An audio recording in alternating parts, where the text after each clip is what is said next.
ครั้งนี้เริ่มต้นจากท่านพระอาจารย์นันทยานีได้ฟังเรื่องเล่าจากลูกศิษย์ที่เคยไปร่วมงานสาธยายพระไตรปิฎกที่ประเทศอินเดียแล้วเกิดปิติสุขอิ่มเอิบใจเกิดความเลื่อมใสศรัทธาท่านพระอาจารย์จึงตั้งความปรารถนาว่าจะไปสวดบ้างสักครั้งหนึ่งแต่ก็ไม่มีโอกาสเดินทางไปเนื่องจากอาพาธท่านพระอาจารย์จึงมีดำริว่าจะจัดให้มีการสาธยายพระไตรปิฎก7 วัน 7 คืนในช่วงงานสมโภชพระพุทธรูปองค์ใหญ่แม้ณวันนี้ท่านจากไปแล้วแต่คณะศิษย์นิโรธารามยังคงสานต่อความตั้งใจของท่านพระอาจารย์นันทยานีด้วยการจัดกิจกรรมสาธยายพระไตรปิฎกในช่วงงานสมโภชพระพุทธคันธาระสิริมหามุนีซึ่งนับว่ามีอานิสงส์สูงสุดหาประมาณมิได้เพื่อน้อมรำลึกถึงพระมหากรุณาธิคุณขององค์สมเด็จพระสัมมาสัมพุทธเจ้าและพระคุณของครูบาอาจารย์ท่านพระอาจารย์ภิกษุณีรุ้งเดือนนันทยานีสุวรรณที่ท่านได้ศึกษาพระไตรปิฎกอย่างจริงจังและนำคำสอนของพระพุทธเจ้ามาบอกสอนลูกศิษย์ให้ได้รับประโยชน์โดยการพูดให้ฟังทำให้ดูมีความสุขให้เห็นมาตลอดชีวิตนักบวชของท่านจึงขอเชิญพุทธศาสนิกชนร่วมกิจกรรมสาธยายพระไตรปิฎกตั้งแต่วันที่6 มีนาคมและเชิญร่วมน้อมถวายพระพุทธคันธาระสิริมหามุนีในวันปอยหลวง14 มีนาคมนี้ณอารามภิกษุณีนิโรธารามตำบลดอยแก้วอำเภอจอมทองจังหวัดเชียงใหม่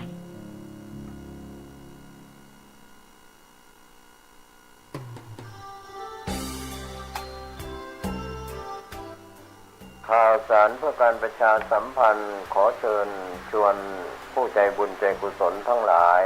ร่วมทำบุญถวายศาลาปฏิบัติธรรมศาสนวัตถุที่สร้างขึ้นใหม่และบูรณะใหม่ได้แก่แทงน้ำศาลาโรงฉันพุทธรัตนมงคลเจดีย์หลวงพ่อใหญ่ชัยมงคลอุดมโชคหลวงพ่อพระพุทธภาวนาปฏิสิทธิโชคเจดีย์12 ราศีรูปเหมือนหลวงปู่ทวดรูปหล่อท้าวเวสสุวรรณทันใจวัดผาบ่องมังคลารามตำบลศรีภูมิอำเภอเมืองเชียงใหม่จังหวัดสิ้นทุนทรัพย์รวม 3,612,036 บาทกำหนดการวันเสาร์ที่ 25 มีนาคม พุทธศักราช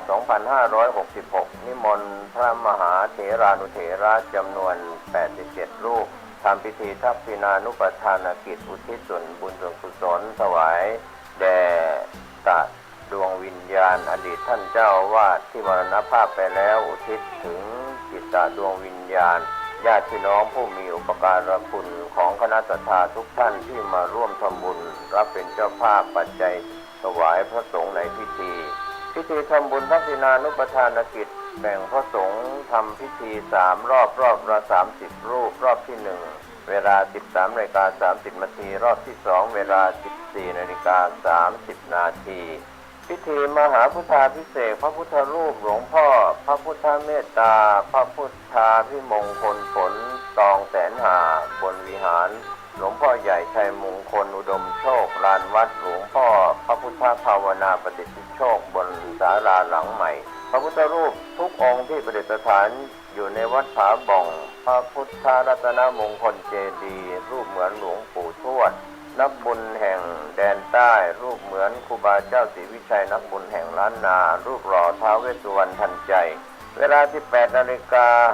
นิมนต์พระมหาเถรานุเถระจำนวน 39 รูปเจริญพระพุทธมนต์สวดมนต์สันนั่งโปรกแผ่เมตตาจิตวันอาทิตย์ที่ 26 มีนาคม พุทธศักราช 2566 พิธีสะเดาะนพเคราะห์สืบชะตานิมนต์พระสงฆ์เถรานุเถระจำนวน 49 รูปในการนี้ก็ขอเชิญชวนศรัทธาสาธุชนร่วมทำบุญรับเป็นเจ้าภาพปัจจัยถวายพระสงฆ์ในพิธีติดต่อขอรับเป็นเจ้าภาพได้ที่พระมหาสมบัติชวนะเมธีเจ้าอาวาส 0910797084 ในงานนี้มีซอพื้นเมือง2 คู่ที่ 1 น้องลำจวนดอยเต่ากับอ้ายศรีวันเมืองฝางคู่ที่สองน้องข้าวแป้งสันป่าตึงกับสองเมืองเจียงไฮ้รอบค่ำคืนเปลี่ยนจากซอเป็นดนตรีก็เป็นงานบุญงานกุศลกำหนดการทำบุญที่สำคัญ25และ26มีนาคมพุทธศักราช2566ณวัดผาบ่องตำบลศรีภูมิอำเภอเมืองจังหวัดเชียงใหม่เชิญท่านร่วมงานบุญนี้โดยพร้อมเพรียงกัน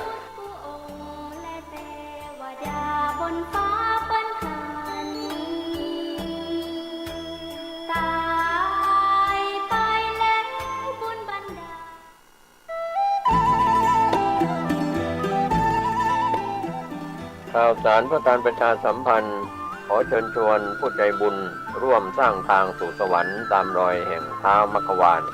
เชิญท่านผู้ใจบุญร่วมทำบุญทอดผ้าป่าสร้างถนนคอนกรีตเสริมเหล็กเข้าสู่สำนักสงฆ์เทพนิมิตรบ้านเปียนตำบลเทพเสด็จอำเภอดอยสะเก็ดจังหวัดเชียงใหม่ถนนส่วนที่ขาดงบกว้าง3 เมตรยาว622 เมตรรวมเป็นระยะทาง 1,866 ตารางเมตรทอดผ้าป่าสร้างถนนวันอาทิตย์ที่2 เมษายนพุทธศักราช 2566 เวลา 14 นาฬิกาณสำนักสงฆ์เทพนิมิตรบ้านเปียนอำเภอดอยสะเก็ดจังหวัดเชียงใหม่ประธานดำเนินการคณะสงฆ์ตำบลป่าเมี่ยงถึงเทพเสด็จคณะสงฆ์อำเภอดอยสะเก็ดคลื่นสีขาวพระครูธรทานพิทักษ์พระครูศรีปทุมรักษ์ท่านที่จะทำบุญออนไลน์ผ่านเลขที่บัญชีธนาคาร 020-154-602-913 ชื่อกองทุนพัฒนาสำนักสงฆ์เทพนิมิตรบ้านเปียนธนาคารเพื่อการเกษตรและสหกรณ์การเกษตรสาขาดอยสะเก็ดธนาคารธกส.สอบถามรายละเอียดและร่วมบริจาคได้ที่ 0817964608 หรือที่ Facebook สำนักสงฆ์บ้านเปียนก็เป็นงานบุญงานกุศลเชิญผู้ใจบุญร่วมสร้างทางสู่สวรรค์ตามรอยแห่งเท้ามัคควานตำบลทอดผ้าป่าสร้างถนนกำหนดการวันอาทิตย์ที่2 เมษายนพุทธศักราช 2566 เวลา 14 นาฬิกาณสำนักสงฆ์เทพนิมิตรบ้านเปียนอำเภอดอยสะเก็ดจังหวัดเชียงใหม่เชิญท่านร่วมบุญร่วมกุศลสร้างถนนเส้นทางสายบุญนี้โดยพร้อมเพรียงกัน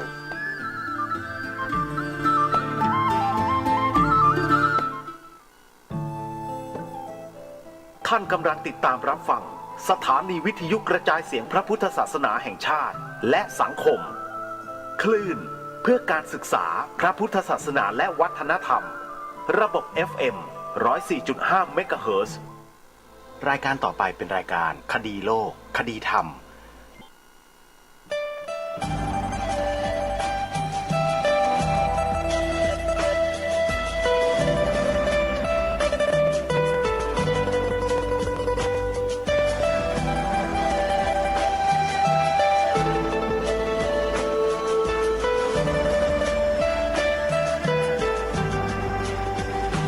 กล้าคิดก็ต้องกล้าทำอย่ากลัวถ้าทำความดีเป็นศึกษาปัญหาให้ทันท่วงทีเมืองไทยจะพัฒนากว่านี้รายการดีๆคดีโลกคดีธรรมขอรำพันบรรยายความคิดเครื่องหมายแห่งสีทั้งสามงามถนัดขาวคือบริสุทธิ์สีสวัสดิ์หมายพระไตรรัตน์และธรรมะคุ้มจิตไทยแดงคือโลหิตเราใสซึ่งยอมสละได้เพื่อรักษาชาติศาสนาน้ำเงินคือสีโสภาอันจอมประชาพระโปรดเป็นของส่วนองค์จัดริ้วเข้าเป็นไตรรงค์ยิ่งเป็นสีธงที่รักแห่งเราชาวไทยทหารอวตารนำไปยงยุทธวิชัยวิชิตก็ชูเกียรติ ษยา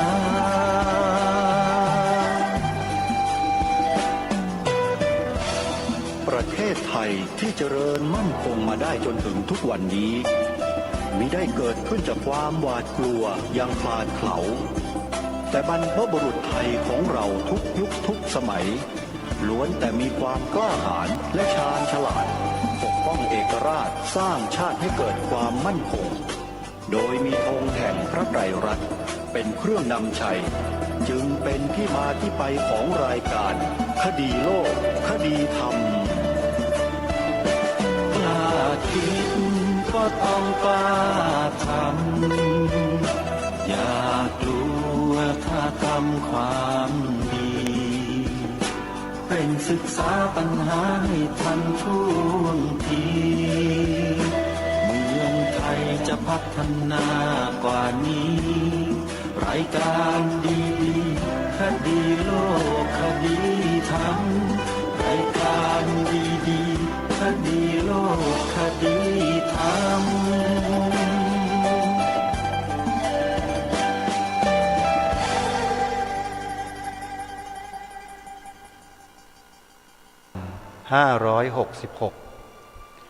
รายการคดีโลกคดีธรรมมาพบกับท่านสาธุชนเป็นปกติทุกวันจันทร์ถึงวันศุกร์และวันเสาร์อาทิตย์ทางสถานีวิทยุแห่งนี้ท่านผู้ฟังสามารถใช้โทรศัพท์มือถือระบบ Android ดาวน์โหลดแอปพลิเคชันที่ชื่อว่าวิทยุพุทธศาสนาทั่วไทยเพื่อติดตามรับฟังรายการนี้ได้ทุกวันแอปพลิเคชันนี้เป็นการพัฒนาระบบแอปพลิเคชันขึ้นมาล่าสุดโดยทีมงานของวัดป่าจริยธรรมตำบลนาดอกคำอำเภอนาด้วงจังหวัดเลยโดยมีท่านพระครูจริยสารธรรมนิรุตนิติสาโรเจ้าอาวาสวัดป่าจริยธรรมและเจ้าคณะอำเภอนาด้วงจังหวัดเลยเป็นผู้ดำเนินการแอปพลิเคชันนี้ทำให้พุทธบริษัทของเราได้เชื่อมถึงกันทั้งประเทศการเชื่อมถึงกันเราต้องอาศัยสื่อที่เราสามารถเข้าถึงได้ด้วยกันเป็นหลักเป็นประทัดฐานเป็นแนวทางที่จะทำให้พวกเรานั้นได้มีความรู้ความเข้าใจในสิ่งที่เป็นไปในทิศทางเดียวกันในที่นี้กล่าวคือหลักธรรมคำสอนขององค์สมเด็จพระบรมศาสดาสัมมาสัมพุทธเจ้านั่นเองที่พระองค์ท่านตรัสสอนหลักไตรสิกขาสำหรับพวกเราชาวพุทธทั้งฝ่ายคฤหัสถ์ญาติโยมและฝ่ายบรรพชิตจะต้องถือปฏิบัติให้สอดคล้องกันไตรสิกขาในฝ่ายของคฤหัสถ์ญาติโยมมีอยู่3 ข้อไตรสิกขาของบรรพชิตของนักบวชพระภิกษุสงฆ์สามเณรก็มีอยู่3 ข้อ3 ข้อที่ต่างกันโดยสถานะของเพศภาวะแต่สอดคล้องกันในเนื้อหาและข้อปฏิบัติไม่ขัดแย้งกันเลยของคฤหัสถ์ญาติโยมที่องค์สมเด็จพระสัมมาสัมพุทธเจ้าได้ทรงกำหนดไว้ให้ปฏิบัติคือข้อ 1ให้ทานข้อ 2รักษาศีลข้อ 3เจริญภาวนาส่วนของบรรพชิตของนักบวชพระภิกษุสงฆ์สามเณรมี3 ข้อคือ ข้อหนึ่งรักษาศีลข้อสองเจริญสมาธิข้อสามเจริญปัญญาทั้งสองส่วนคือฝ่ายคฤหัสถ์และบรรพชิตสอดคล้องสนับสนุนเกื้อกูลซึ่งกันและกันนี่คือพระปัญญาคุณขององค์สมเด็จพระบรมศาสดาสัมมาสัมพุทธเจ้าที่พระองค์ได้ทรงกำหนดไว้วางรูปแบบวิธีการไว้ถ้าเราทำหน้าที่ให้ถูกต้องตรงตามสภาวะของเราแล้วศาสนาของเราคือพระพุทธศาสนานี้จะยั่งยืนจะมั่นคงถาวรตลอดไปไม่มีวันสิ้นสลายเลยแต่ที่เป็นอยู่ในปัจจุบันและในอดีตที่ผ่านมาบางช่วงมันมีการขัดแย้งกันขึ้นโดยเฉพาะความขัดแย้งนี้มันเกิดขึ้นจากปากของพวกคฤหัสถ์ญาติโยมนั่นแหละในที่นี้อาตมาภาพไม่ได้เหมารวมว่าจะเป็นทุกคนนะหมายถึงเป็นบางคนเท่านั้นส่วนมากก็จะเป็นผู้ที่อวดอ้างสรรพคุณตัวเองว่าเป็นผู้มีความรู้มีความเข้าใจอะไรต่อไม่อะไรต่างๆจนทำให้คนในสังคมบางส่วนหลงเชื่อแล้วก็ทำให้เกิดความแตกแยกทางความคิดของผู้คนในสังคมคนเหล่านั้นนั่นแหละที่อาตมาภาพกล่าวถึงอาตมาไม่ได้กล่าวถึงญาติโยมของเราทั่วไปหรอกแต่ต้องการจะให้พวกเราได้รับทราบเอาไว้ว่ามีคนประเภทนั้นน่ะคอยเสี้ยมให้พวกเราชาวพุทธคือญาติโยมกับพระสงฆ์เนี่ยแตกคอกันโดยป้อนข้อมูลที่ไม่ตรงตามสภาวะความเป็นจริงเนี่ยให้แก่พวกเราเนืองๆเพื่อให้พวกเรานั้นเกิดความเข้าใจผิดซึ่งกันและกันขึ้นหรืออาจจะไม่ถึงกับเข้าใจผิดในเรื่องของหลักคำสอน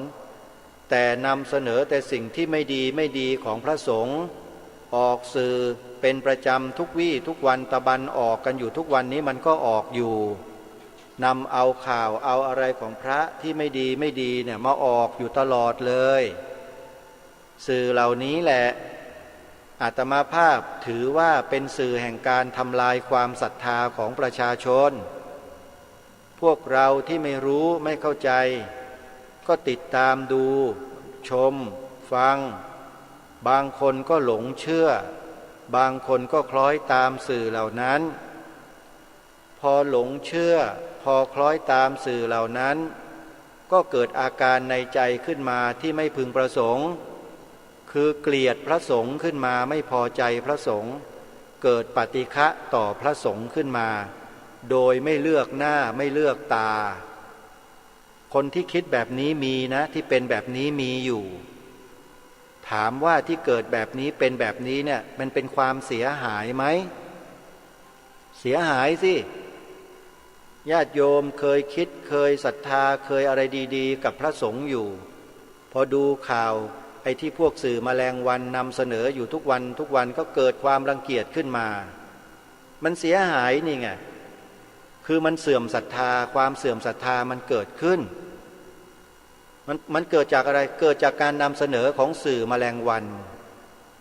ซึ่งรายการคดีโลกคดีธรรมเคยย้ำมานาน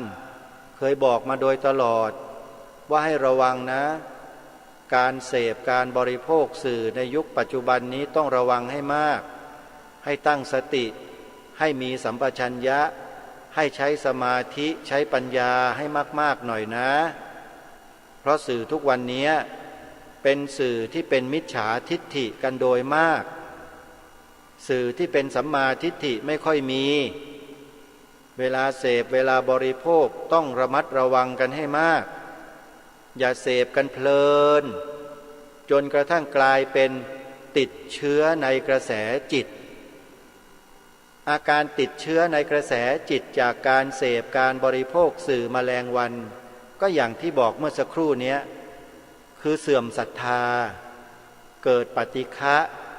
เกิดความไม่พอใจพระสงฆ์เกิดอาการเกลียดชังพระสงฆ์ขึ้นมา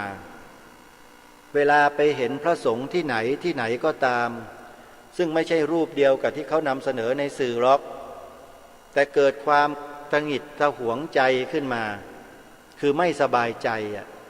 เห็นแล้วมันไม่ปราบปลื้มไม่ยินดีไม่เกิดความเลื่อมใสไม่เกิดความศรัทธา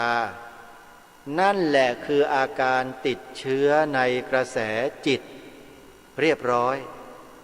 พอดูมากๆดูบ่อยๆเสพมากๆเสพบ่อยๆฟังบ่อยๆดูบ่อยๆไอ้สื่อแมลงวันก็เสนอบ่อยๆนำขุดคุ้ยมาจากขุมไหนก็ไม่รู้เอามานำเสนอบ่อยๆปรากฏว่าไอ้เชื้อเหล่านั้นมันก็แพร่ไปสู่จิตใจของผู้คนไอ้ผู้คนพวกเราเองก็เหลือเกินจริงๆทั้งที่รู้ว่าไอ้ข่าวนั้นมันไม่ได้กรองพอมันเห็นภาพมันก็เอามาตีไข่ใส่สีให้พวกเราเกิดความรู้สึกกระอักกระอ่วนเกิดความไม่สบายใจเกิดความอึดอัดใจขึ้นมาพวกเราก็ยังเสพยังบริโภคกันอยู่นั่นแหละสุดท้ายก็ติดเชื้อในกระแสจิตเรียบร้อยเลยทีนี้ก็กลายเป็นคนที่ไม่มีศรัทธาในพระสงฆ์แล้วต่อไปก็เสื่อมศรัทธาในพระพุทธศาสนาพอเสื่อมศรัทธาในพระพุทธศาสนาแล้วในขณะที่ตนเองก็เสพบริโภคสื่อแมลงวันเหล่านั้นอยู่อย่างต่อเนื่องพอไปเจอคำพูดไปเจอชุดความคิดของคนจำนวนหนึ่งกลุ่มหนึ่งขึ้นมาเกิดอาการศรัทธาคนกลุ่มนั้นเข้าก็หันไปเลื่อมใสศรัทธาคนกลุ่มนั้นเพิ่มขึ้นมากขึ้นอ้าวไปมากลายเป็นกลุ่มมิจฉาทิฏฐิเข้าไปเสียอีกทีนี้ก็ไปกันใหญ่เลยแทนที่ตนเองจะได้รับประโยชน์สูงสุดจากพระพุทธศาสนาจากหลักธรรมคำสอนของพระพุทธศาสนาถูกสื่อแมลงวันทำลายลงเสียเรียบร้อยแล้วก็ไปเสริมเอาสิ่งที่เป็นมิจฉาทิฏฐิเข้าใส่ในจิตใจตัวเองแทนเข้าไปอีกทีนี้เปลี่ยนจากสัมมาทิฏฐิกลายเป็นมิจฉาทิฏฐิไปในที่สุดมันก็เป็นอันตรายต่อภพภูมิข้างหน้าโดยไม่รู้ตัวมันมีขั้นตอนของมันแบบนี้มันเกิดจากการเสพบริโภคจากการดูจากการฟังนี่แหละรายการคดีโลกคดีธรรมก็ทำการวิเคราะห์เรื่องนี้มานานแล้วก็มองเห็นภาพเห็นขั้นตอนของการเปลี่ยนแปลงพฤติกรรมของคนไทยของเรามาโดยลำดับแล้วก็จับหาต้นสายปลายเหตุจนเจอพอเจอแล้วก็คิดวิธีที่จะแก้ไขที่จะป้องกันขึ้นมาก็คือบอกให้พวกเรานั้นเลิกเสพสื่อแมลงวันเมื่อเลิกเสพสื่อแมลงวันแล้วไม่พอก็จะต้องสร้างกระแสของจิตตนเองนั้นขึ้นมาในทางที่ถูกต้องที่เหมาะที่ควรด้วยคือจะต้องฝังให้พวกเรานั้นฝังชิปให้พวกเรานั้นเกิดความคิดความเข้าใจที่ถูกต้องตรงกันขึ้นมาให้ได้ก็เลยสรุปลงว่าให้พวกเรานั้นชูประเด็นความสำคัญของพระพุทธศาสนาขึ้นมาให้เป็นฐานเดียวกันก่อนปูเลยไม่ต้องรอเหตุผลอะไรทั้งสิ้นเหตุผลเดี๋ยวค่อยมาว่ากันทีหลังแต่ขอให้เราทำให้ได้กันก่อนก็เลยเกิดข้อปฏิบัติ3ประการขึ้นมาที่รายการคดีโลกคดีธรรมรณรงค์ท่านจำกันได้ให้ใช้วจีกรรมวจีกรรมเนี่ยสร้างมันขึ้นมาสร้างชุดความคิดสร้างพฤติกรรมขึ้นมาทำกันด้วยตัวของเราเองเลยจากการที่เราไม่เคยกล่าวไม่เคยพูดไม่เคยแสดงก็ให้กล่าวให้พูดให้แสดงถ้อยคำชุดนี้ออกไปเริ่มจากตัวเราเป็นคนแรกกล่าวคำว่าพระ พุทธศาสนาเป็นศาสนาประจำชาติไทยของเราเพราะมันเป็นสิ่งที่มีความสำคัญและทรงคุณค่าอย่างยิ่งสำหรับความเป็นไทยของเราคำชุดนี้แหละจะบ่งบอกถึงความสำคัญของความเป็นไทยบ่งบอกถึงความมั่นคงของความเป็นไทยบ่งบอกถึงอนาคตของความเป็นไทยครบอยู่ในนี้ทั้งหมดในคำชุดเดียวนี่แหละพระพุทธศาสนาเป็นศาสนาประจำชาติไทยของเราเพียงแค่คำนี้ชุดนี้ชุดเดียวเนี่ยมันบ่งบอกอะไรของความเป็นไทยได้หมดเลยทั้งอดีตทั้งปัจจุบันและทั้งอนาคตทำไปเถอะญาติโยมกล่าวคำนี้ไปเถอะนะโยมยังไม่ต้องถามเหตุผลอะไรตอนนี้หรอกถ้าถามแล้วเดี๋ยวมันไม่ทำมันก็ถามแล้วก็ถามอีกถามไม่รู้จักจบจักสิ้นไอ้ตัวกิเลสในใจเนี่ยนะรู้จักมันไหมน่ะไอ้ที่มันพาถามอยู่นั่นน่ะตัววิจิกิจฉารู้จักมันดีหรือยังถ้ายังไม่รู้จักมันจงทำความรู้จักมันซะมันจะพาถามแต่พึดแต่พือถามไปเรื่อยไอ้ตัววิจิกิจฉาเนี่ยเป็นตัวกิเลสตัวสำคัญเลย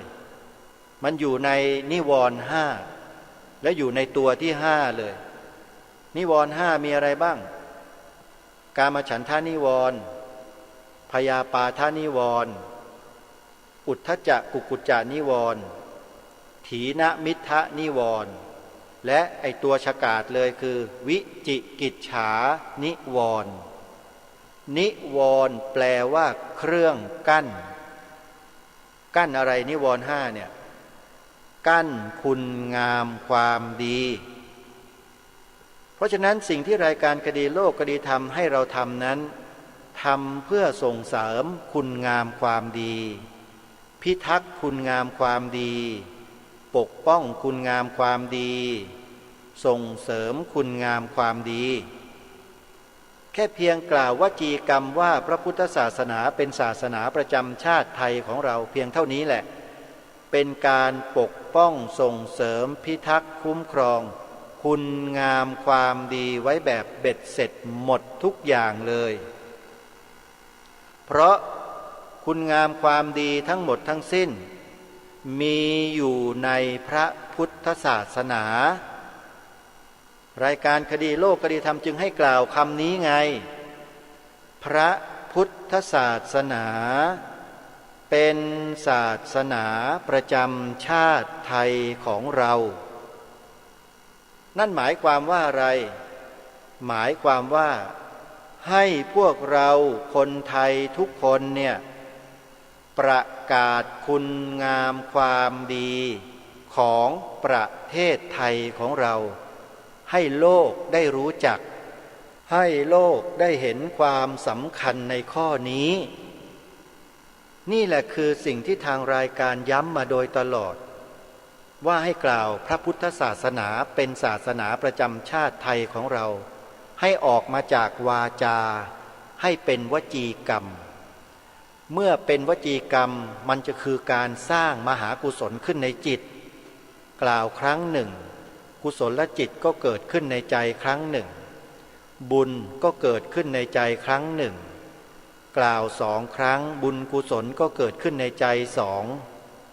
กล่าวกี่ครั้งบุญกุศลก็เกิดขึ้นในใจเท่านั้นครั้งโยมอย่าคิดว่าไม่มีผลนะ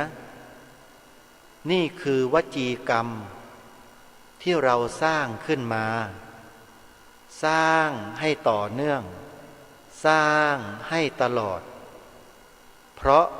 คุณความดีของมนุษย์ทั้งหมดทั้งสิ้นมีปรากฏอยู่ในพระพุทธศาสนาที่องค์สมเด็จพระสัมมาสัมพุทธเจ้าตรัสไว้แล้วทั้งหมดเลยการกล่าวพระพุทธศาสนาออกทางวาจาว่าเป็นศาสนาประจำชาติไทยของเรานั้น คือการประกาศคุณงามความดีที่ประเทศไทยเรามีอยู่ก็คือพระพุทธศาสนานั่นไงมีดีอยู่ขนาดนี้ไม่เป่าประกาศออกไปเป็นวาจาเป็นวจีกรรมเก็บเอาไว้แต่ในหัวใจอย่างเดียวประโยชน์มันจะเกิดขึ้นอย่างกว้างขวางไหมโยมไม่เลยฮะก็มันอยู่แต่ในใจเราอย่างเดียวอะแต่ถ้าเราเป่าประกาศออกเป็นวจีกรรมออกไปมันจะไปกระทบหูของคนเรานั้นเมื่อได้ยินแล้วเนี่ยมันเกิดความคิดความรู้สึกขึ้นในใจนะมันสะท้อนฮะอย่าทำเป็นคิดว่าไม่มีผลอะไรนะท่านมีผลอย่างมากเลยแหละพระพุทธศาสนาเป็นศาสนาประจำชาติไทยของเรานี่คือการประกาศคุณงามความดีของประเทศเรามีคุณงามความดีอยู่นะมีของดีพูดง่ายๆมีของดีก็ต้องประกาศออกไปประกาศออกไปแล้วผู้คนก็จะได้รู้ได้เข้าใจให้ตรงกันว่าประเทศไทยของเรามีอะไรดีแล้วของดีนั้นมันโชว์มันอวดชาวโลกได้ไหมพระพุทธศาสนานี่อวดชาวโลกได้ไหมโยมอวดได้สบายเลยอวดได้อย่างมั่นอกมั่นใจเลยใช่ไหมแล้วเราทำไมไม่ช่วยกันล่ะไม่เริ่มต้นกันซะแต่บัดนี้ล่ะโยมเริ่มเลยไม่ต้องอายไม่ต้องเขินไม่ต้องกลัวอะไรทั้งสิ้นปะโถทำสิ่งที่ดีแล้วกลัวเขินอายบ้าหรือเปล่าพวกเราเนี่ยฮะลองถามตัวเองด้วยว่าเราเนี่ยเป็นอะไรเนี่ยครูบาอาจารย์ท่านนำมาให้เราทำให้มาช่วยกันปฏิบัติสิ่งที่ดีสิ่งที่เป็นประโยชน์ต่อประเทศชาติต่อส่วนรวมโดยการประกาศเป็นวจีกรรมว่าพระพุทธศาสนาเป็นศาสนาประจำชาติไทยของเราแล้วขนาดนี้เนี่ยเรายังไม่สนใจกันเลยเหรอยังนิ่งๆเฉยๆกันอยู่เหรอน่าเสียดายเวลานะเวลาของชีวิตคนเราเนี่ยมันหมดไปทุกวินาทีเลยมันกลับคืนมาไม่ได้เลยสักนาทีเดียวโยมวินาทีเดียวก็ไม่ได้มันหมดไปกับการเวลาไปเรื่อยๆนะสังขารร่างกายคนเราเนี่ยทีนี้เมื่อเรายังมีสังขารร่างกายที่สมบูรณ์อยู่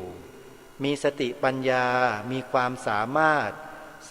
ใช้วจีกรรมสร้างวจีกรรมขึ้นมาได้สร้างกายกรรมขึ้นมาได้ทำไมเราไม่อาศัยเวลาที่เหลืออยู่นี้สร้างสิ่งที่ดีเหล่านี้ขึ้นมาเล่าเราไปทำอะไรกันอยู่ใช้เวลาของชีวิตที่มีอยู่เนี่ยไปทำอะไรกันสร้างสิ่งนี้ขึ้นมากันดีไหมไม่ต้องลงทุนอะไรสักบาทเดียวไม่ต้องเหนื่อยยากทุกข์ยากลำบากอะไรเลยแม้แต่นิดเดียวแค่เปล่งวาจาเป็นวจีกรรมออกไปที่เป็นสุจริตว่าพระพุทธศาสนาเป็นศาสนาประจำชาติไทยของเราเพียงเท่านี้เราก็ได้บุญได้กุศลได้ความอิ่มเอิบใจได้ความสุขใจของเราแล้วได้ทำหน้าที่ของความเป็นลูกหลานไทยของเราแล้วก็ขอฝากไว้นะพิจารณากันว่าจะทำหรือไม่ทำดีชั่วอยู่ที่ตัวทำสูงต่ำอยู่ที่ทำตัวข้อที่สองที่ให้พวกเราได้ทำกันด้วยวจีกรรมเปล่งวจีเพศออกมาก็คือการกล่าวถ้อยคำตามพระราชนิพนธ์ความหมายธงไตรรงค์เรามีประเทศชาติเรามีประวัติศาสตร์ความเป็นมาเรามีศักดิ์ศรีเรามีเกียรติยศเรามีความเป็นไทยของเราเป็นเอกราชพ เพราะฉะนั้นสัญญลักษณ์ของความเป็นเอกราชความเป็นไทยของเรามีปรากฏอยู่เป็นสัญญลักษณ์คือธงชาติไทยแต่เราเคยรู้จักธงชาติไทยของเรากันชัดเจนแจ่มแจ้งกันบ้างไหมรู้จักความหมายที่ถูกต้องกันบ้างหรือไม่ส่วนใหญ่เราจะรู้จักแต่ความหมายที่จอมปลอมที่ถูกปลอมขึ้นมาที่ถูกบิดเบือนขึ้นมาแล้วนำมาถ่ายทอดให้เราแต่ความหมายที่ถูกตรงถูกต้องเราไม่เคยรู้จากรัฐบาลใดรัฐบาลหนึ่งในประเทศนี้เลยมีแต่หน่วยงานของรัฐบางหน่วยงานเท่านั้นที่นำความหมายที่ถูกต้องมาเผยแพร่ให้เราเท่านั้นหน่วยงานนั้นก็คือกองทัพบกมีหลักฐานหนังสือธงชาติไทย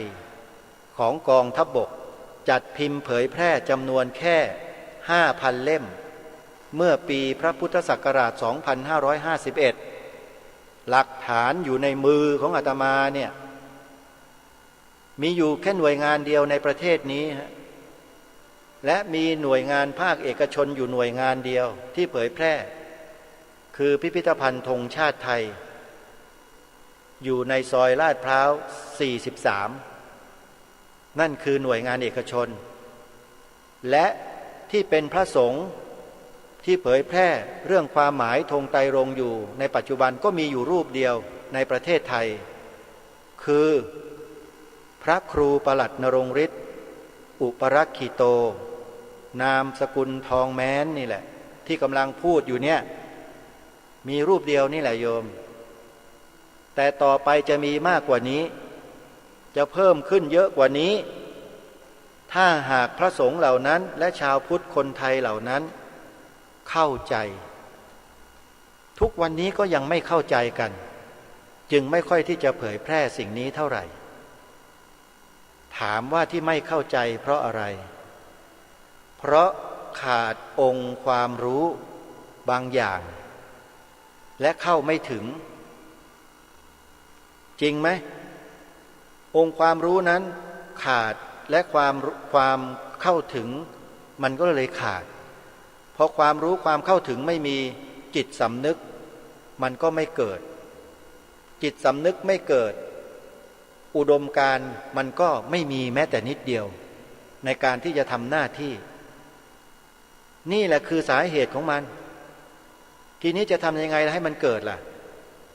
มันก็ต้องหันเข้ามาศึกษาหาความรู้หาข้อมูลเพิ่มเติมอะไรล่ะท่านที่ว่าเนี่ยความรู้เรื่องประวัติศาสตร์ของชาติตัวเองที่มาที่ไปของชาติบ้านเมืองและต้องให้รู้ตั้งแต่อดีตมาจนถึงปัจจุบันให้มันชัดเจนถ้าจะสรุปรวมลงมาที่ปัจจุบันก็คือประเทศเราเนี่ยเป็นเอกราชนะมีเกียรติมีศักดิ์ศรีเป็นตัวของตัวเองไม่ได้ขึ้นอยู่กับใครทั้งนั้นในโลกใบนี้เป็นสยามคำว่าสยามเนี่ยแปลงมาจากอักษรภาษาบาลีว่าสยังเอวะสยังบวกกับเอวะรวมกันแล้วเขียนเป็นภาษาไทยว่าสยามสยังแปลว่าเป็นเองเอวะนั้นเทียว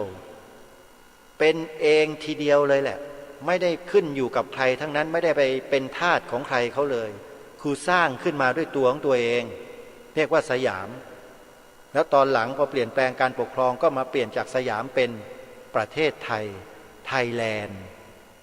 มันก็ไม่ได้มีความเสียหายอะไรหรอกแต่เนื้อแท้ก็ยังเป็นสยามคือเป็นเองอยู่คืออิสระเสรีเป็นตัวของตัวเองมีเกียรติและมีศักดิ์ศรีในโลกใบนี้พวกเรามีความรู้สึกว่าเป็นเกียรติไหมที่ประเทศไทยเราเป็นเอกราชมีประวัติศาสตร์ความเป็นมาอันยาวนานเมื่อเราไม่ทราบไม่รู้ไม่มีข้อมูลไม่ได้ศึกษาสิ่งที่เป็นประวัติศาสตร์มาแต่อดีตมาความสำนึกมันเลยไม่เกิดจึงต้องให้ไปศึกษาประวัติศาสตร์ชาติตัวเองให้มากๆส่วนในปัจจุบันนี้รายการคดีโลกคดีธรรมคงไม่มีเวลาที่จะไปนำเอาประวัติศาสตร์มาอ่านให้พวกท่านฟังหรอก แต่จะมาสรุปรวมลงตรงนี้เลยว่าวิธีการรักษาเกียรติและศักดิ์ศรีของความเป็นไทยไว้ได้เนี่ยก็ต้องทำตามที่ทางรายการแนะนำใช้วจีกรรมสร้างขึ้นมาให้มันเป็นเวิร์ดดิ้งขึ้นมาในใจของเราให้ได้พระพุทธศาสนาเป็นศาสนาประจำชาติไทยของเราอันนี้ข้อที่หนึ่งข้อที่สองคือต้องท่องจำบทพระราชนิพนธ์ความหมายธงไตรรงค์พระราชทานจากล้นเกล้ารัชกาลที่6ให้ได้เพราะนี่คือความหมายที่ถูกต้องแท้ของธงชาติไทยหรือธงไตรรงค์ผืนนี้ซึ่งเป็นสัญลักษณ์ของความเป็นเอกราชทำไมมีความจำเป็นอะไรล่ะที่จะต้องท่องจำด้วยก็เพราะสิ่งที่พระองค์พระราชทานไว้ให้เราเป็นบทกาบฉบังเนี่ยที่เป็นบทพระราชนิพนธ์ความหมายธงไตรรงค์เนี่ยแฝงไว้ด้วยความเป็นไทยอยู่ในนั้นความเป็นไทยขอร่ำรำพันบรรยายความคิดเครื่องหมายแห่งสีทั้งสามงามถนัดฉบังแรกนี้เป็นพระราชประสงค์โดยตรงของพระองค์ท่านที่ต้องการจะเผยแพร่เรื่องความหมายหรือความเป็นไทยที่มีปรากฏอยู่ในธงไตรรงค์ผืนนี้แล้วพระองค์ก็ทรงขึ้นว่าขาวคือบริสุทธิ์สีสวัสดิ์หมายพระไตรรัตน์และธรรมะคุ้มจิตไทยท่านผู้ฟังตีความให้ถูกนะพระองค์ท่านทรงยกสีขาวขึ้นมาเป็นอันดับที่หนึ่งแล้วทรงตรัสไว้ชัดเลยว่าคือธรรมะคุ้มจิตไทยธรรมะจากอะไรจากพระไตรรัตน์พระไตรรัตน์ในที่นี้คืออะไรคือพระพุทธพระธรรมพระสงฆ์พระพุทธพระธรรมพระสงฆ์มีอยู่ในศาสนาอะไรศาสนาพุทธเพราะฉะนั้นพระพุทธศาสนาพระรัตนตรัยธรรมะของพระรัตนตรัยรวมแล้วก็คือพระพุทธศาสนาเพียวทรายไม่มีศาสนาอื่นมาเกี่ยวข้องเจือปนแม้แต่นิดเดียวทำไมจึงกล่าวเช่นนี้ล่ะมีหลักฐานอะไรก็ความหมายของสีขาวพระองค์ได้ทรงกำหนดขีดเส้นจำกัดเฉพาะไว้แล้วในความแรกว่า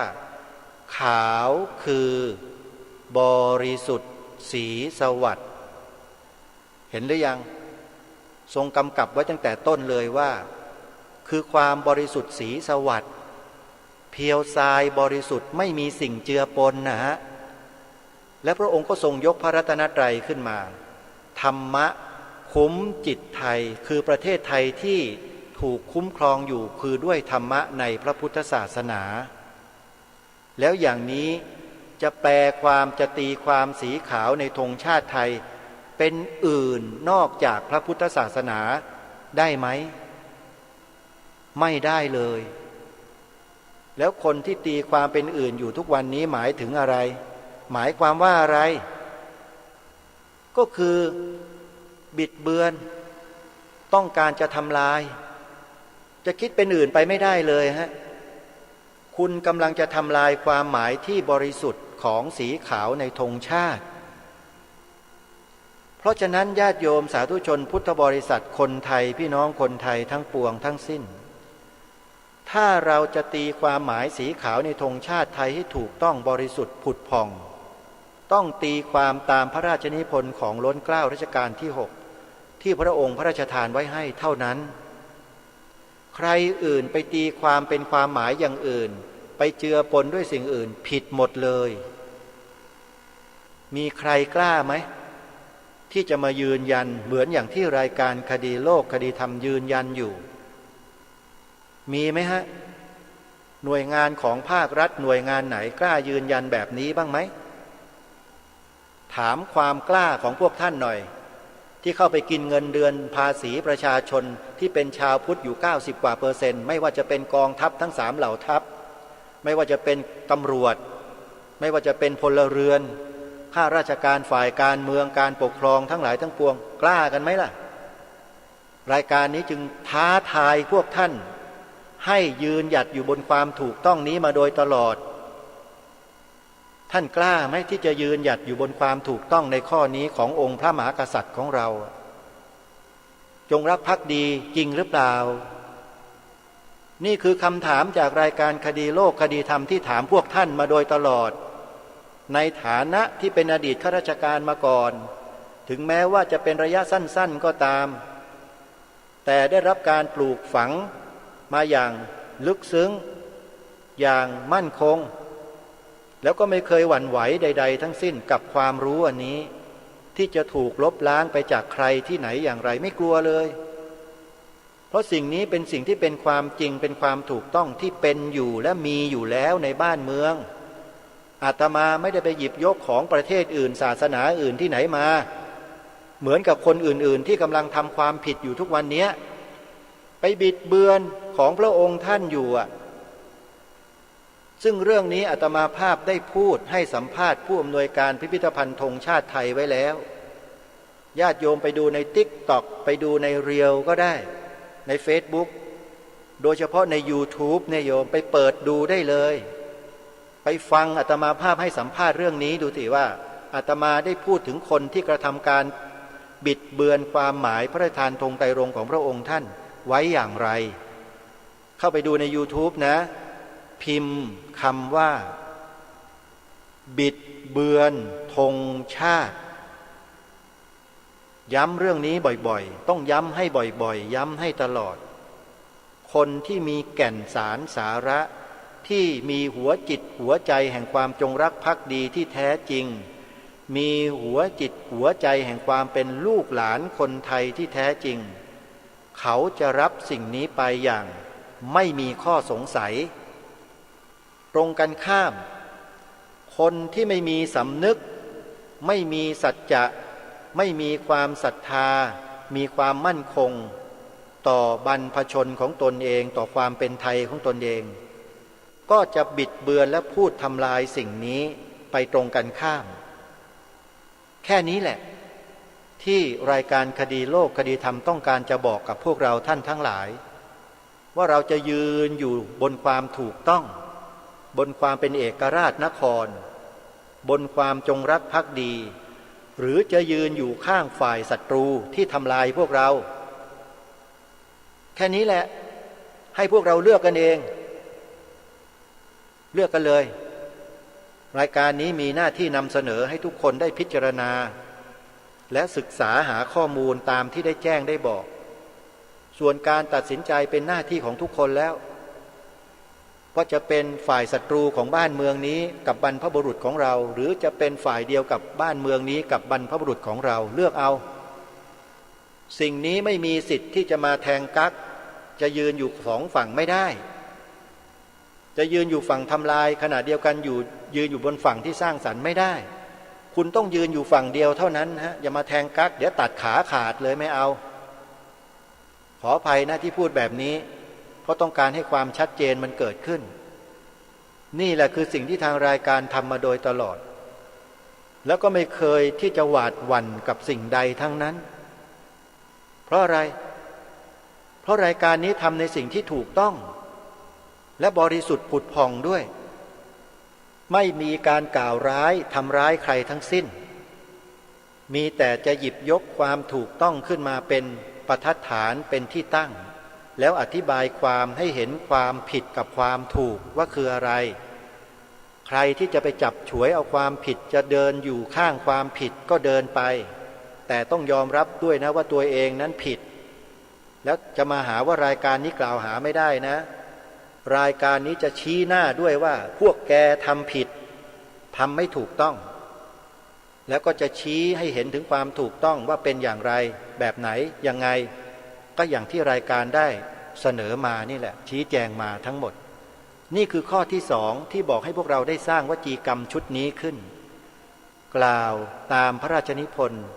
ความหมายธงไตรรงค์ของพระองค์ท่านให้ได้รายการนี้มีความวิตกกังวลว่าพวกเราจะท่องจำกันไม่ได้ก็เลยอัญเชิญบทพระนิพนธ์ความหมายธงไตรรงค์เนี่ยมาใส่เป็นเนื้อร้องใส่ทำนองดนตรีขึ้นมาเป็นเพลงประจำรายการที่เปิดตอนต้นรายการและตอนท้ายท่านจะได้ฟังทุกวันตั้งแต่บัดนี้เป็นต้นไป แล้วท่านจะท่องจำบทไวยพจน์ความหมายตรงไตรตรงได้ผ่านบทเพลงคดีโลกคดีธรรมนี้แหละและช่วยกันเผยแพร่ไปเยอะๆโยมให้ลูกหลานเยาวชนเราเนี่ยได้ร้องได้จำกันให้ได้ขอรำพันบรรยายความคิดเครื่องหมายแห่งสีทั้งสามงามถนัดขาวคือบริสุทธิ์สีสวัสดิ์หมายพระไตรรัตน์และธรรมะคุมจิตไทยหลายคนหาว่าอาตมาภาพเป็นคนร้องเพลงนี้อาตมาปฏิเสธมาโดยตลอดว่าไม่ได้ร้องโยมคนร้องนะเขาเป็นนักร้องอยู่ในค่ายหนึ่งเขาทำบุญเขาเสียสละเขาร้องให้คนนี้ถ้าบอกชื่อนามสกุลทุกคนก็รู้จักเขาก็ไม่ได้ดังอะไรมากนักหรอกแต่มีผลงานเพลงของเขาอยู่และปัจจุบันนี้เขาผันตัวเองไปเป็นโปรดิวเซอร์เขาเป็นโปรดิวเซอร์แล้วทำดนตรีขึ้นมาใหม่ให้กับนักร้องเขาร้องให้อาตมาเนี่ยเพราะการประสานงานที่อาตมาภาพทำด้วยตัวเองส่วนที่เป็นคำพูดที่พูดอยู่ในเนื้อหาของเพลงนั้นเป็นเสียงอาตมาที่พูดขึ้นเองและเป็นเนื้อหาที่เขียนขึ้นมาเองโยมคิดเองเขียนเองทั้งหมดด้วยจิตสำนึกด้วยอุดมการณ์ที่มีอยู่เต็มเปี่ยมในหัวใจตรงนี้ทำขึ้นมาเพลงเดียวพอไม่มีเพลงอื่นเพราะไม่มีปัญญาความสามารถถึงขนาดนั้นแค่นี้ก็เยอะแล้วโยมนะฮะคือทำด้วยความตั้งใจบริสุทธิ์ใจล้วนๆเลยไม่ได้จ้างไม่ได้เสียเงินสักบาทหนึ่งเขาทำให้กล้าคิดก็ต้องกล้าทำอย่ากลัวถ้าทำความดีเร่งศึกษาปัญหาให้ทันท่วงทีเมืองไทยจะพัฒนากว่านี้รายการดีๆคดีโลกคดีธรรมในที่นี้ไม่ได้อวดอ้างสรรพคุณตัวเองนะแต่บอกเป็นนัยยะว่าสิ่งที่ดีๆมีอยู่ในเนื้อหาของรายการคดีโลกคดีธรรมหมายความว่าอย่างนั้นด้วยจำกัดของถ้อยคำที่จะแต่งเป็นบทเพลงออกมาก็เลยต้องตัดออกให้เหลืออย่างนั้นโยมอย่าคิดอย่ามองว่ารายการนี้หรืออาตมาเนี่ยดีนะโยมมันก็มีความไม่ดีอยู่หลายคนก็บอกว่าปากไม่ดีนั่นแหละ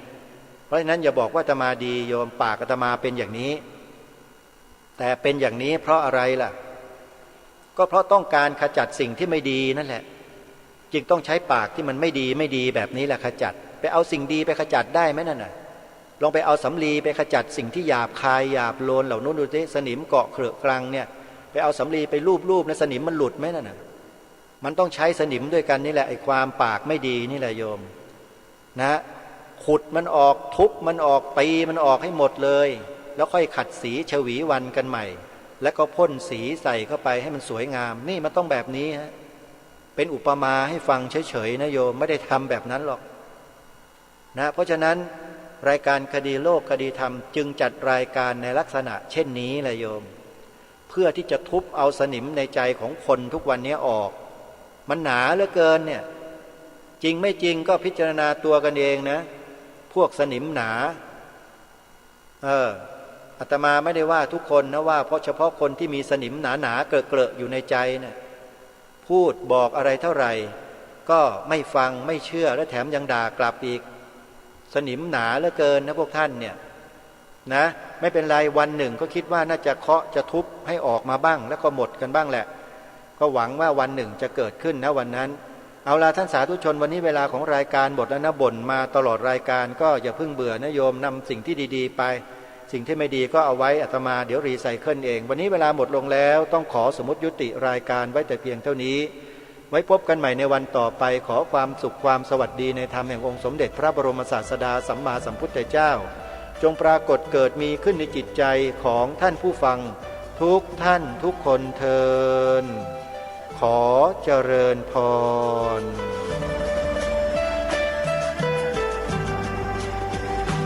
กล้าคิดก็ต้องกล้า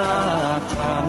ำอย่ากลัวถ้าทำความดี เร่งศึกษาปัญหาให้ทันท่วงทีเมืองไทยจะพัฒนากว่านี้รายการดีๆคดีโลกคดีธรรมขอรำพันบรรยายความคิดเครื่องหมายแห่งสีทั้งสามงามถนัดขาวคือบริสุทธิ์สีสวัสดิ์หมายพระไตรรัตน์และธรรมะคุ้มจิตไทยแดงคือโลหิตเราใสซึ่งยอมสละได้เพื่อรักษาชาติศาสนาน้ำเงินคือสีโสภาอันจอมประชาถ้าโปรดเป็นของส่วนองค์จากริ้วเข้าเป็นไตรรงค์จึงเป็นสีธงที่รักแห่งเราชาวไทยทหารอวตารนำไป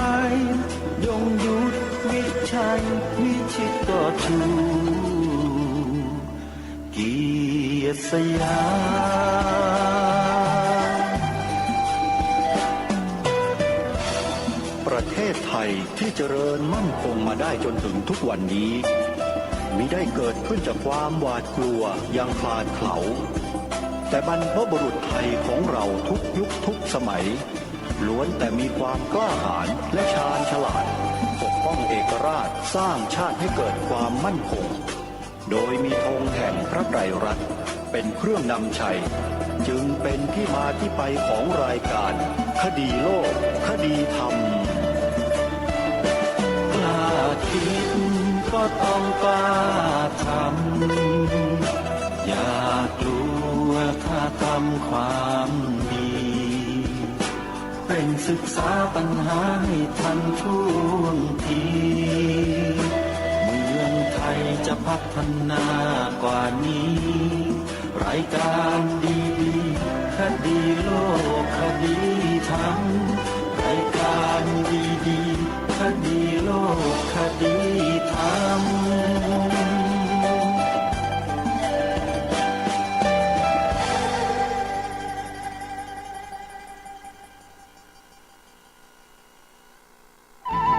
ที่จบไปแล้วนั้นเป็นรายการคดีโลกคดีธรรม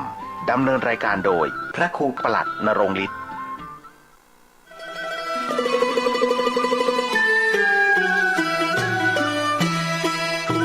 ขอเชิญร่วมทำบุญสร้างกระเบื้องดินเผาธรรมชาติบันไดพญานาควัดโบสถ์ชัยมงคลตำบลมะเขือแจ้อำเภอเมืองจังหวัดลำพูนแผ่นละ50 บาทตารางเมตรละ500 บาทร่วมทำบุญได้ที่ธนาคารกสิกรไทยหมายเลขบัญชีสำคัญท่านกำลังรับฟังสถานีวิทยุสาธารณะจังหวัดเชียงใหม่คลื่นพัฒนาคุณภาพชีวิต FM 92.25 เมกะเฮิรตซ์บริหารและจัดการโดยวัดป่าแดงมหาวิหาร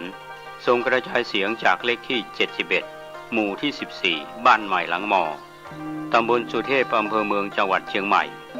รหัสไปรษณีย์50200หมายเลขโทรศัพท์0818815690 052000636-7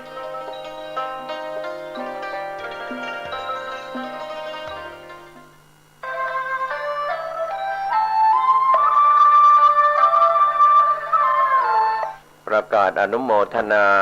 รายนามเจ้าภาพร่วมบริจาคการก่อสร้างศาลาพระเจ้าติโลกราชณวัดป่าแดงมหาวิหารตำบลสุเทพอำเภอเมืองเชียงใหม่จังหวัดเชียงใหม่ได้วางศิลาฤกษ์วันมาฆบูชา6 มีนาคมพุทธศักราช 2566 มีรายนามผู้บริจาคดังนี้ 1. พระครูโกสิทธิ์ปริยัตยาภรณ์ 100,000 บาท 2. คุณอัญญาพรสุวรรณคำซาวบ้านทุ่งสุวรรณออร์แกนิกจำกัด 60,000 บาท 3. คุณประภัยพันธ์ว่องตระกูล 20,000 บาท 4. คุณสมศักดิ์ คุณพิสมัยนางสาวกัญญรัตน์นันทวิทย์ 15,000 บาท 5. คุณพ่อชัยปุภการกุล 6,000 บาท 6. นางพนาภัยคุ้มสะดวกผู้อำนวยการสวัสดิการสังคมเทศบาลตำบลสุเทพ 1,000 บาท 7. คุณมานพสกุลวัฒนะ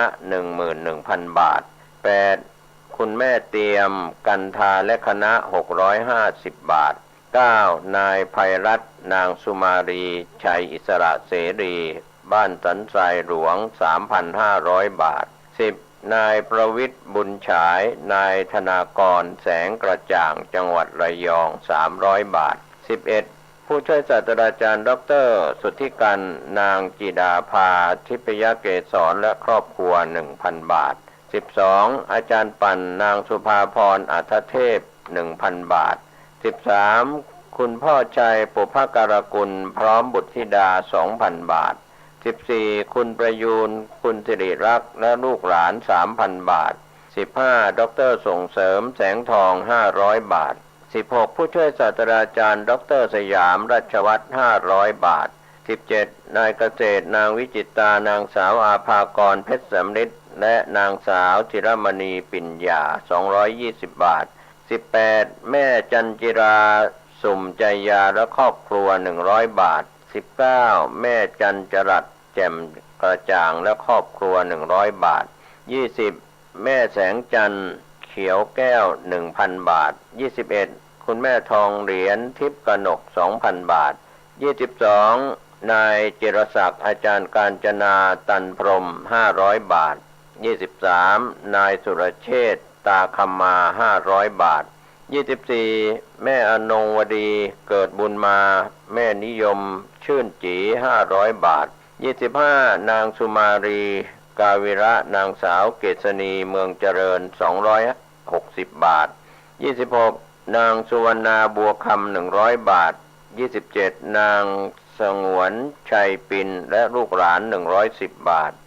28. พระสมัครยานสีโรวัดฝายหิน 999 บาท 29. ครูพรทิพย์ผู้อภิสิทธิ์พร้อมครอบครัว 1,000 บาท 30. คุณแม่สนพิบุญรัตน์ 300 บาท